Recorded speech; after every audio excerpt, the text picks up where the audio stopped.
Estamos de volta e agora o programa Saúde e Movimento vai trazer para você uma temática sobre sexualidade. Você sabia que é importante você cuidar também da sua saúde sexual? Por isso, nós convidamos o psicólogo e palestrante, que é terapeuta sexual, Marcos Santos, que vai falar um pouquinho mais sobre a sexologia e sobre como essa área da psicologia pode ajudar tanto homens, mulheres quanto casais. Confira! Olá pessoal, tudo bem? Satisfação poder participar do programa Movimento de Saúde, uma oportunidade única para a gente compartilhar um pouquinho das informações acerca da minha profissão, sexólogo, sobre temáticas da sexualidade que interessam a todos também. Vamos ter uma boa conversa então. Eu sou psicólogo clínico que atua aqui na cidade de Blumenau há mais de 10 anos, com consultório particular e também realizo atendimentos por videochamada, atendimento online. A formação em sexologia veio logo após a minha formação de psicólogo, numa busca pessoal. Na faculdade não encontrei em nenhuma disciplina a temática afetividade e sexualidade, que me interessava muito antes até da própria faculdade, talvez pelas interações sociais, né, convívio em sociedade, observando os relacionamentos das pessoas, né, os prós e contras, os conflitos, né, muitas vezes de interesse que existem em algumas relações, as minhas próprias relações, né, a dinâmica de vida afetiva, vida conjugal, e nisso fui perceber que a faculdade não iria suprir essa demanda, né, então fui atrás de especializações e de uma formação completa em sexologia, né, nesse sentido que o meu trabalho acabou sendo direcionado bastante, uma demanda maior hoje para a temática sexualidade humana. A sexologia como ciência, ela acaba sendo realmente um campo de especialização para diferentes áreas de atuação. Se a gente for pensar as faculdades, né, as graduações, praticamente todas as áreas de formação, elas têm como um apêndice, né, se for pensar a área da saúde, a área da educação, atuação em sociedade, as disciplinas de questão de licenciatura, todas terão, né, um suporte aí, tem como apêndice a área da sexualidade humana, em diferentes manifestações ou formas de se apresentar a ciência, a sexologia também. Então, essa área de sexologia, ela acaba sendo uma continuidade da formação de diferentes profissionais, né? É muito comum a gente ouvir falar de profissionais realmente já com formação acadêmica, né? Da psicologia, da medicina, da assistente social, pedagogas, e são muitas outras áreas que acabam se aproveitando dessa ciência para fazer um adendo, né, um complemento também à sua área de atuação, ou, como no meu caso, né, para fazer um direcionamento do seu trabalho na temática sexualidade. A partir da ciência sexologia é que a gente consegue entender o que é esse grande guarda-chuva, né, que a gente dá o nome de sexualidade humana. Por que guarda-chuva? Porque dentro da sexualidade humana cabem todos os tipos de aspectos comportamentais e a prática do sexo, ou a vida afetiva sexual, é apenas um deles, né? E a gente percebe cada vez mais, conforme avança as ciências, ciências humanas, ciências sociais, a história, que existe aí um processo de aprendizado, né? E de superação de muitos pudores, preconceitos e tabus, em que a temática sexual ainda está presente. Então, é muito comum o profissional que se forma em sexologia, né, buscar desenvolver na sua profissão, na sua atuação, processos educativos, né, porque faz pouco tempo na história humana que a educação sexual se torna um serviço, né, um serviço público também privado a ser ofertado à população a título de esclarecimento, de trabalhos de saúde para prevenção de muitas coisas, né? A gente ouve falar muito das coisas básicas como prevenção das ISTs, né? As infecções sexualmente transmissíveis, também do processo de contracepção, que seria um tipo de controle de natalidade que a população acaba tendo acesso, né? Mas também a gente percebe cada vez mais forte que as complicações na sexualidade hoje vão aparecer justamente na dinâmica social, na vida afetiva sexual das pessoas, né? No como as pessoas se relacionam, né? Durante muito tempo, a formatação de relacionamento estava condicionada a um ou dois modelos, né? O casamento tradicional, cristão, católico, apareceu muito forte ainda no século passado, mas com a virada do milênio ficou evidente, né, que com várias revoluções, ditas revoluções sexuais também, mudaria completamente a nossa visão de mundo e mudaria os comportamentos das pessoas também. E por isso se fez necessário, sim, essa construção de uma ciência chamada sexologia, né, para dar um suporte maior às pessoas e principalmente aos profissionais que vão atuar tanto na área da saúde ou na educação, como também na área do direito, né? A sexologia forense acaba sendo utilizada também no meio jurídico, na área histórica, né? Pensar a história como é contada, quando se percebe as relações afetivas sexuais, é uma outra interpretação que a gente tem de mundo, né? E que muda o mundo completamente conforme a gente tem visto, né? Como mudar, o passar dos anos, né? Mudar de geração e a mudança comportamental também nas relações afetivas sexuais que cada vez mais ficam em evidência, né? Existem aí muitas vantagens, né, de se pensar, falar, estudar, aprender sobre questões de sexualidade, que se a gente for levar para o senso comum ou para um bom senso, né, em comum das pessoas, existe sim um processo que eu diria que emergencial, individual, né, é uma busca que as pessoas deveriam e podem ter ao longo da vida de aprendizado sobre a própria sexualidade, sobre a sua própria manifestação, manifestação no sentido bem amplo, né, os seus desejos, seus apetites, suas fantasias, mas também pensando algumas situações que acabam não aparecendo justamente pela falta de uma educação sexual, que é uma compreensão, né, da vida em sociedade, das diferentes manifestações sexuais que estão englobadas aí nesse grande guarda-chuva que a gente chama de sexualidade humana, né? Que eu cito aqui os principais ou os emergenciais temas que as pessoas precisam se apropriar, né? Durante muito tempo levou-se em consideração apenas a questão sexual biológica, né, do ser humano e até limitando e condicionando comportamentos a fatores aí da fisiologia, né, o corpo do homem, o corpo da mulher. Tudo isso ainda cabe muito forte na educação, né, e no aprendizado, os cuidados com o corpo, as diferenças dos corpos, a manutenção, o equilíbrio, a saúde. Porém, novos temas foram surgindo, não por não existirem antes, mas porque não eram apropriados, né? Não eram estudados com o seu devido cuidado.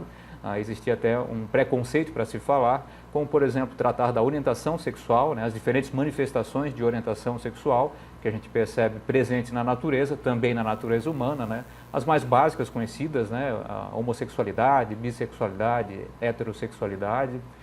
Pensar também a questão ou as questões, né, de identidade de gênero, que culturalmente muda completamente a concepção, né, como é que os homens e as mulheres se tratam, são tratados, se manifestam, se apresentam, né, são interpretados, falados e as relações como são mantidas. E também algo mais recente, que é a expressão do gênero, que é uma coisa bastante individual de como cada ser humano se apresenta no mundo, né? Então, pensando a biologia, fisiologia e parte anatômica sexual, o indivíduo ele precisa se apropriar do seu corpo, né, conhecer muito bem o seu corpo, para perceber-se também a partir da sua orientação sexual, que é um aspecto bastante subjetivo, né, do desejo, do apetite, das paixões humanas, onde vai começar a direcionar a vida do sujeito, né, para a interpretação do que é a identidade de gênero e para a sua manifestação explícita, né, de como a pessoa se apresenta no mundo a partir da sua sexualidade também. Então, é muito vantajoso a pessoa se conhecer sexualmente, sim. Hoje é um bom momento, né, a fase atual que o mundo passa, a partir da internet, com muitos aportes, né, muitos pesquisadores, pensadoras, professoras, educadoras sexuais, né, acabam trazendo aí vários esclarecimentos úteis para a pessoa poder se empoderar, né, da sua sexualidade, entender, conhecer, aprender com o seu corpo, e partindo dessa individualidade sexual é que a gente consegue fazer uma melhor manifestação e interação na vida social e nas relações, principalmente afetivas sexuais. Então, aprender sobre si, conhecer a si mesmo, né, do ponto de vista sexual, favorece muito as relações afetivas sexuais, né? É um próximo, uma vantagem muito grande do sujeito, pessoa, homem ou mulher, que se conhece. Porque a pessoa que se conhece passa a interagir melhor com as outras pessoas, né? Uma interação muito mais positiva, mais fraterna, mais carismática, mais positiva de fato, pela própria intencionalidade, né? Quem está bem consigo mesmo sexualmente acaba buscando pessoas no mesmo nível aí também de percepção, ou busca ajudar mais, né? Que atualmente a gente percebe que muitas pessoas reprimidas, né, se tornam repressoras da sexualidade alheia. E isso é um grande problema na nossa sociedade também. Então, por ser a sexologia uma ciência relativamente nova, né, ela vai aparecendo cada vez mais em algumas profissões, principalmente na área da saúde e educação, E as pessoas que hoje têm algum problema, não necessariamente uma doença, né, mas alguma dificuldade de compreensão sobre a sua própria sexualidade, nesses temas que já citei, é interessante sim que ela busque, né, tanto os conteúdos que esses profissionais acabam produzindo na internet, sim, e é vasto, né, muito amplo esse universo da internet, com diferentes profissionais que estão aí postando conteúdos textuais, vídeos, né, mensagens, participação de entrevistas em programas, podcasts, mas também procurar os profissionais para ter não só uma orientação no sentido da sua sexualidade, né, mas para criar um debate saudável, né, poder ter uma conversa amadurecida, que como eu ouço nos meus clientes, né, a maioria nunca teve uma conversa intimista, mais libertadora, né, mais leve, mais otimista da sua própria sexualidade, né, por causa do passado recente, né, nossos pais e avós sofreram muito, né, pela falta de educação sexual, pela repressão sexual que acabou sendo replicada, né, culturalmente nas famílias. Então é muito vantajoso, sim, a pessoa que busca nesse processo de autoconhecimento, né, trabalhar temas diversos de sexualidade, né, principalmente relacionamentos, afetividade e as práticas sexuais, mas também nos casos em que existe, sim, aí a gente entra na questão da saúde, né, qualquer tipo de transtorno, dificuldade, qualquer tipo de processo ali de inadaptação, inadequação, na questão daí do sexo também praticado, ou da dinâmica do relacionamento como se proposta, né, como é que as pessoas interagem hoje, quais são os acordos que são feitos, né, o sexo incluso nessas conversas também, é bastante positivo e saudável, sim, fazer consultas com um profissional da sexologia, ou mais propriamente, alguém que trabalhe com a terapia sexual, né, que no geral são profissionais como psicólogos e médicos que têm uma formação na área da sexualidade, né, que podem atuar. A terapia sexual ela é bem vasta também a sua aplicação, porque trabalha objetivamente, né, nas questões de disfunções sexuais, dos transtornos, né? Se a gente pensar tematicamente, né, transtorno sexual, não apenas no sentido, o conceito doença, né, mas ele está presente na vida humana, né, pelas próprias repressões, a gente fica transtornado, né, frustrado, desanimado e decepcionado com a própria sexualidade ou com a dinâmica de troca, né, que é feita na afetividade e na sexualidade. Então, cabe sim, muitas vezes, um acompanhamento, um atendimento, consultas, e em casos mais severos em que existe sim uma disfunção, como no meu caso, atendo muito comumente disfunções sexuais do homem e da mulher. No homem, principalmente, é um público bem vasto que eu tenho alcançado, né, as disfunções relacionadas ao sexo propriamente dito, né, ejaculação rápida, disfunção erétil, o retardo do orgasmo, as compulsões, né, antigamente chamando de vício, vício em pornografia, vício em masturbação. Tudo isso engloba aí um pacote de necessidades, né, que aparece muito forte, cada vez mais forte, né, justamente porque está cada vez mais em evidência a temática sexual, né, e fica nesse duelo, nessa balança, né, entre o conteúdo que é produzido para esclarecimento, para auxílio, versus os conteúdos que acabam não colaborando, né. Não apenas conteúdo do material pornográfico, que em sua maioridade, ali a sua quantidade, acaba sendo prejudicial, né, no sentido do aprendizado mesmo, o que se aprende, o que se ensina, né, através desse conteúdo, mas também a interpretação que se tem, né? Como as pessoas se propõem a manifestar a sua sexualidade aí, e as reações, repercussões, como forte ainda, muito grande nas famílias, preconceitos, né, com relação à sexualidade, muitas vezes, dos seus filhos, e tudo isso engloba aí um pacote de necessidades a serem atendidas também, em que o profissional terapeuta sexual acaba colaborando muito com essas causas também. Então, hoje eu consigo perceber que a maior parte do que surge como demanda, né, no meu consultório tem a ver com o público masculino principalmente, atendo mulheres, atendo casais, né, até faço um trabalho de terapia de casal também, mas a terapia sexual principalmente acaba sendo fortemente atrativa, né, para os homens, sim, em virtude das demandas sexuais aí que se tornaram muito mais fortes, né, muito mais impactantes por aparecerem agora sendo faladas, né, no que diz respeito aí muitas vezes até do chamado desempenho do homem, né? O papel do homem, a função do homem, a questão da aplicação do sexo e tudo mais, né? Como existe muita repressão, falta de educação e a replicação de comportamentos que hoje já não caberiam mais, né? Tanto machismo, preconceito, problemas até relacionados muitas vezes ao extremo da violência, né? O atendimento que eu faço para os homens é um processo também de reeducar, né? Reeducar, desconstruir, se empoderar de muitas questões aí da própria masculinidade, né? Mas superar principalmente, né, as dificuldades históricas aí que foram construídas, né? Não cabe ao homem mais querer se exigir ou exigir de outros, né, algum tipo de performance, manutenção aí de malabarismos, né, acrobacias sexuais, né, não estamos numa competição sexual, por mais que apareça muitas vezes forte em mídias, né, os corpos parece que estão toda a vida em competição, né, a busca pelo sexo recorrente, frenético e tal, sem vínculo, sem compromisso, um sexo casual muitas vezes que acaba sendo mais instintivo, né, acaba aparecendo muito forte isso na demanda dos homens, né?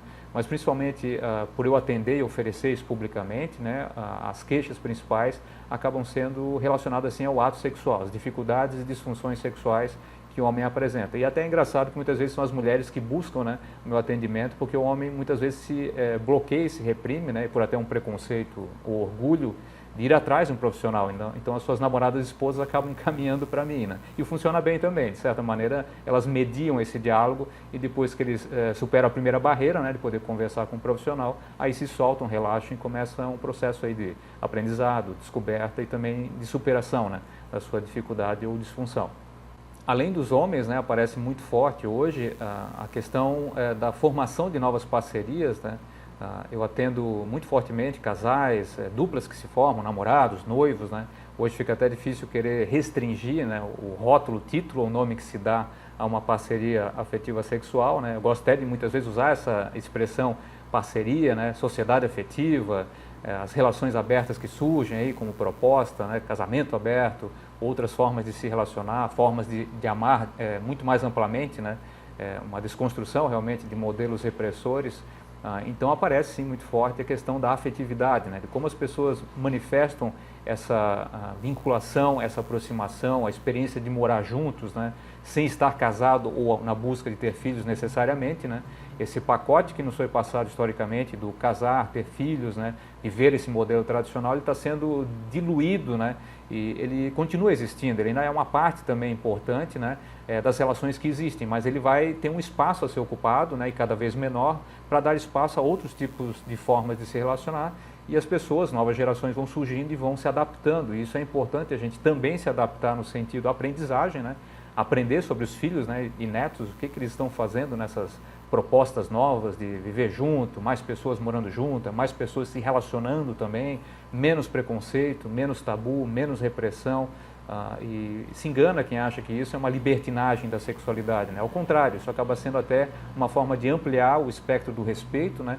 A diversidade que existe hoje das manifestações. Com certeza, pessoas mais, talvez conservadoras, né, com a sua referência, e que precisamos respeitar também a referência de cada um, vão olhar um pouco estranho, né, atravessado para isso, vão achar até muito fora do que seria para eles a ideia de normalidade, né?